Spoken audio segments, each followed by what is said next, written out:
afternoon, everybody. As Karen said, my name is Leah Warriner-Wood. I'm an associate lecturer in the conservation of cultural heritage here at the University of Lincoln. As a practicing conservator, my specialist area is textiles, and this is also the subject of my PhD research, which I'm undertaking within the School of History and Heritage. This afternoon I'm going to speak to you about a project which I've been involved with since 2010 actually, and which I believe typifies two of the themes which we're considering as part of this year's symposium, and that is impact and legacies. And I'd like to consider those especially in terms of how they might apply to collaborative heritage conservation projects. I'm first going to describe the background of the project before outlining its aims and how they were met. Moving on, I'm going to introduce how I believe that the project has begun to establish a greater and longer term legacy as a result of the community which it brought together. I'll then finish up by speaking a little bit about my ongoing research into the historic objects which are at the heart of the project. The Hands on Tapestries project was initiated by the Doddington Hall Conservation Charity. Founded in 2009, the charity aims to preserve and enhance the natural and historical environment of the Doddington Hall estate for the greater enjoyment and education of the thousands of visitors to the hall each year. Doddington Hall is a privately owned Elizabethan manor house just outside of Lincoln, which was begun in 1595 by Robert Smithson, who's perhaps better known for his work at nearby Woollerton Hall or Hardwick Hall. Doddington has an unbroken line of family occupation since this time, and the hall's eclectic collection reflects this, making the hall a unique lens through which to view the layers of meaning which accumulate around material culture through generations. The Doddington Conservation Charity's first project was to facilitate the conservation of two sets of 17th century Flemish tapestries hanging in two of the hall's bedrooms. The tapestries were, and are actually, considered special because of their relatively middling status. In comparison to the high status tapestries which were used and belonged to royalty, popes or the aristocracy, the survival of such middling or mediocre quality textiles is quite rare. In 2010, the charity received financial support to begin the work from the Heritage Lottery Fund as part of the Your Heritage programme. The video which you're about to see here is a time-lapse montage which was taken during the first stage of conservation work on one of the sets of tapestries. The tapestries in the yellow bedroom, which were believed to showcase scenes from the Trojan Wars in a hitherto unknown weaving design. The tapestries were hung in 1762 on the orders of landowner Sir John Hussey Delaval as part of a wider programme of redecoration of Doddington Hall. Sir John was an MP from the North East of England and had been elevated to a baronetcy earlier that same year. The family seat was Seaton Delaval in Northumberland, which is now in the care of the National Trust. We know from a letter to Delaval from his steward Porteous in July of 1762 that the tapestries were hung in the two bedchambers adjoining the best staircase according to Lady Hussey Delaval's orders. The Delaval's decision to hang tapestries which were already 150 years old in their best bedchambers is an acknowledged but poorly documented example of a type of early antiquarianism which is more often associated with the Delaval's contemporaries Horace Walpole and Charles Gray. Using what were effectively second-hand tapestries also brought with it a set of specific challenges. Porteous paid a local tailor 1 shilling and 10 pence to mend the tapestries, which were patched, cut up like a jigsaw, stitched together with traditional tailoring schemes in a fairly ad hoc way, stretched and then nailed to the walls with 2,000 iron tacks. No known intervention was made to the tapestries after 1762 until 2010 when hands-on tapestries began. The first phase of conservation in 2010 involved removing the tapestries in the holly bedroom from the walls, vacuuming the centuries of accumulated dirt, that's mostly soot, insect detritus and dust, from the front and rear aspects of the tapestries, and protecting the most fragile areas, as you can see happening here, in preparation for the tapestries to be washed at a specialist facility in Belgium. These processes were intended to chemically stabilise the tapestries, to arrest the processes of chemical deterioration which were already very advanced, in order that physical stabilisation, that is making stitched repairs into a support fabric and applying a lining to the tapestries, could take place at a later date. As outlined in the Hands on Tapestries HLF bid, the first phase of conservation works was carried out by student conservators from the University of Lincoln. As a student on the Master's Programme in Conservation of Historic Objects at that time, I was recruited to the project and acted as team leader for the group of 6 student conservators. The team worked for 6 weeks in the winter of 2010 under the supervision of Cassini Marco, who is the head of the National Trust Textile Conservation Studio and one of the country's foremost tapestry conservation specialists. We also worked alongside students from Bishop Rosa Test University and Centre Screen Productions Manchester, who were tasked with designing interpretation and interactives to explain the project to the hall's visitors during the long period when the Holly Room walls would remain bare. After being washed, the tapestries were returned to Lincoln, and in early 2014 they were taken to the Heritage Skills Centre at Lincoln Castle, where a team of 3 newly qualified conservators was recruited to undertake their physical conservation. This phase of the project is now nearing completion. Some of the tapestries were reinstalled at Doddington Hall temporarily in 2015 in preparation for a more permanent rehang later this year. Rewinding a little bit though, the design phase of hands-on tapestries identified 7 aims against which to measure the success of the project. Firstly, to maximise opportunities for people to develop an interest in, become involved with and learn about the tapestries, their history and their conservation. To increase opportunities for people to volunteer in connection with the tapestries and to train those volunteers. To provide opportunities for learning and experience to a specific demographic, that is, students within a heritage discipline.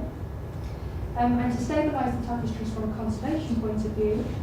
And finally, to develop opportunities for further conservation works on the tapestries to take place by generating evidence for match funding applications. Significantly, as you can see, only one of these aims, number 6, related directly to the conservation of the tapestries. The others were all about learning, community, collaboration, dissemination, work experience and employability. It's my belief, firstly, that the impact and legacies of hands-on tapestries have matured far beyond those suggested by the original aims.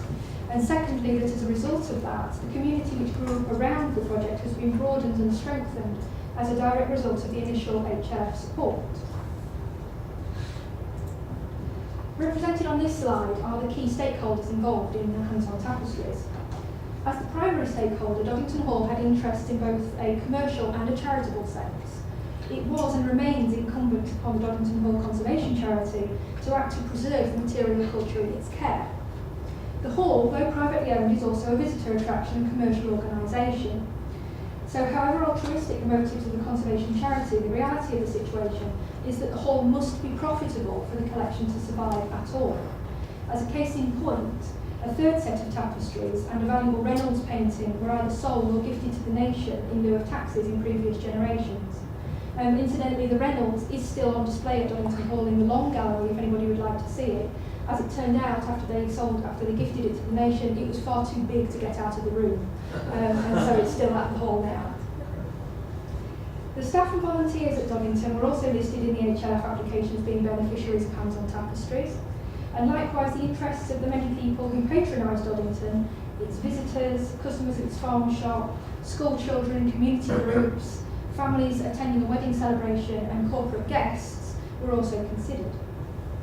Professional organisations who were involved in hands-on tapestries, for example Centre Screen and the National Trust, had very direct stake in its activities, as did the students who took part, and who arguably stood to gain the most from the aims which I outlined a moment ago.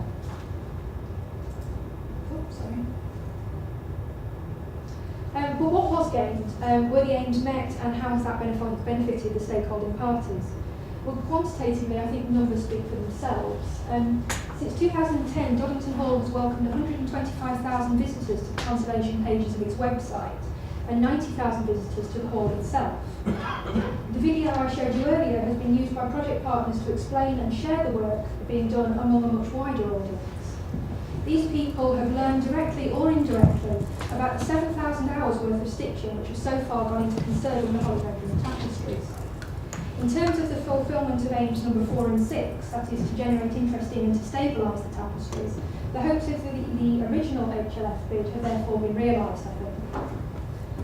The 130 staff and volunteers at Doddington Hall have had their own opportunities to learn and engage in CPD expanded. Training has enabled them to deliver outreach events centring on the tapestries. As a result, they've engaged 7,000 patrons in the story of the tapestries across 2 sites, that is Doddington Hall and the Conservation Studio at the Heritage Skills Centre. 15 students at HE level of 5 different nationalities, from the UK to South Africa, Canada, the USA and New Zealand, have been directly involved in either the original Holly Bedroom phase of works, or the phase in 2014 which carried out the same preparatory conservation work on the Yellow Bedroom tapestries. In meeting aims number 1, 2 and 5, to maximise learning and volunteer opportunities for students, Hands-on Tapestries has thus connected stakeholders on a very international stage. The qualitative feedback received from visitors and patrons is similarly encouraging, in demonstrating how Hands-on Tapestries has generated interest and involvement in the work of the Doddington Hall Conservation Charity, and perhaps also, I'd like to think, with the work of conservation more generally. In actual fact, this also integrates the interests of another stakeholder, which I haven't mentioned already, in that Article 5E in the Institute of Conservation's Professional Standards document, which was ratified in 2014, states that a conservator should seek at all times to promote conservation to a lay and expert audience. In addition to the encouraging, measurable and arguably predicted outcomes though, what I'd also like to illustrate for you today is how Hands-on Tapestries has grown beyond its original remit, meeting the interests of stakeholders in a much more inclusive way than might have been planned at its inception in 2006, and writing legacies which will continue to have impacts in the medium to long term. For instance, the physical conservation of the tapestries, which began in 2014, has provided full-time employment for 3 emerging conservation professionals trained within the East Midlands region. In actual fact, they were all trained at the University of Lincoln. That contributes approximately £138,000 to the economy and invaluable benefits to the CVs and portfolios of those conservators. A further 7 student conservation volunteers involved in the project, myself included, have benefited indirectly, gaining paid employment or a place in continuing education in a heritage-related discipline. To use terminology from the DLHE report, this equates to 73% of the student team in a positive destination, highlighting the academic, employability and CPD benefits of Hands-on Tapestries. Additional generations of conservation students are also being connected with the project here at the University of Lincoln through talks, visits and through my own experiences and involvement, which it goes without saying influenced my teaching. Some of the students are with us today, back there. They've come with me, and I have to say that others are working on a related project to analyse materials from Doddington Hall's Yellow Bedroom as part of their materials science module. There's 2 other students up there as well. The freelance conservator supervising the physical conservation phase has been able to develop a portfolio of evidence to assist her in working towards professionally accredited conservator restorer status, or PACR. She has evidence, for example, of supervising and mentoring others, managing a large project and producing conference materials. Her business and another small start-up business established by graduates working on Hands-on Tapestries, which incidentally specialises specifically in conservation outreach, have received case study projects to use in their marketing, lead development and so on, enabling them to develop their client base and connect more people with their heritage in the East Midlands. In a similar vein, working with others in the heritage sector has led not only to friendships among the participants, but also to networking opportunities with professional and research collaborations occurring as a result. For example, in a collaborative programme of conservation works for a local church in Lincoln. Perhaps the greatest unplanned legacy from Hands-on Tapestries from the point of view of my own personal and professional development though is this: Histories and Meanings, a study of the Doddington Hall Tapestries, which is the working title, one of many, for my PhD research project. The image on the right-hand side of this slide illustrates one of the central areas for my research. On the left is a tapestry fragment which was hung in the Doddington Hall Yellow Bedroom. It's been digitally laid alongside a fragment from the Hall's textile stores, which is the much brighter fragment that you can see to the right of centre. It had been literally separated for 250 years from the larger fragment on the left. And on the right are smaller fragments which have been used to patch the tapestries in the other bedroom at Doddington Hall, the Holly Bedroom. Not only does reuniting these fragments allow us to more accurately understand the narrative of the Doddington Tapestries, until they were laid alongside each other like this, we believe that the figure in the luxurious damask gown on the left-hand side was a woman.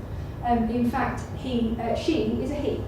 And so this scene represents a very different part of the Trojan War story to the one which was being told in the 250 years that the tapestries were hung at Doddington Hall. Not only that, but this type of situation with the fragment raises the question, why? In fact, the Doddington Hall tapestries are a joy for a would-be researcher because there are just so many unanswered questions. For example, why were the tapestries so brutally, if you like, cut and rearranged into their 1762 configuration? What was John Hussey Delaval's underpinning motivation in displaying them as he did? And what can his conscious use of tapestry tell us about him, his family, and their wider culture? Why did subsequent generations of Doddington Hall's owners retain the tapestries, especially given their increasingly poor condition? What did the tapestries mean to those people, and how did they make use of them? And what is the provenance of the tapestries in the first place? The answer, in short, is that we don't know.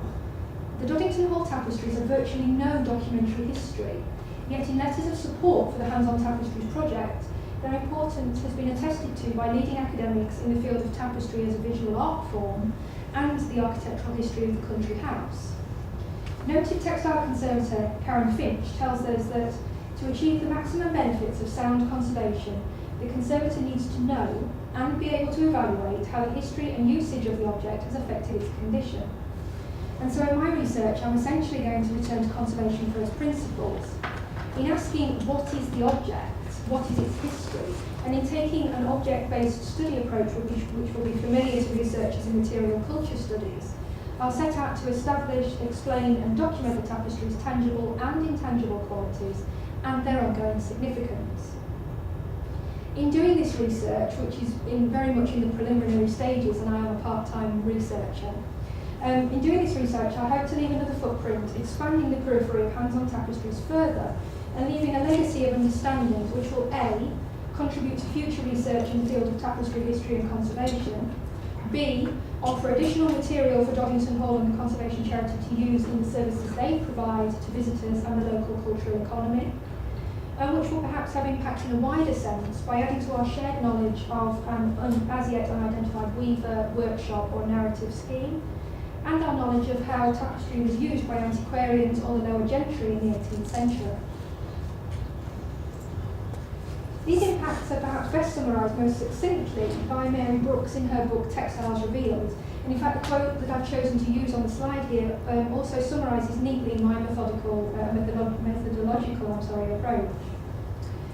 Combining evidence from object-based research with archival and contextual research using design and art history methodologies will enhance both interpretation and conservation approaches and facilitate public understanding and enjoyment while improving standards of scholarship.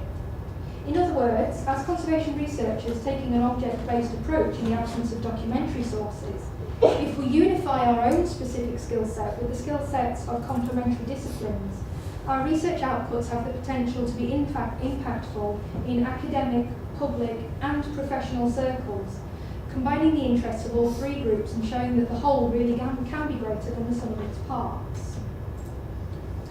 In conclusion then, I believe that my research will thus follow in the footsteps actually of the original Hands-on Tapestries project, mediating between the interests of individuals, academic, practice-based, professional, charitable and lay stakeholders in order to establish a cohesive and productive heritage community based around the preservation of the Doddington Hall tapestries.